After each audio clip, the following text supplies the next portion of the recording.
মামার বুদ্ধি লিখেছেন ভবানীপ্রসাদ মজুমদার।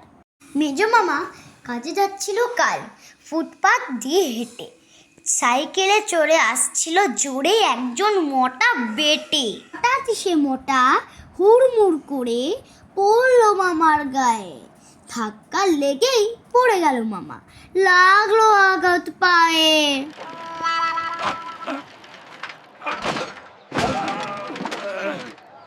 তবু কোনো মতে উঠে মেজো মামা জামার পকেট থেকে খুচরা 2 টাকা বের করে সেই মোটাকে দিলেন ডেকে।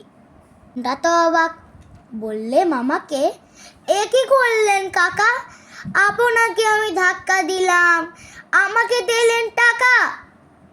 মামা বললেন, নাও নাও, কেন হমিচে মন মরা? সবারই উচিত যার যা ক্ষমতা অন্যকে দান করা।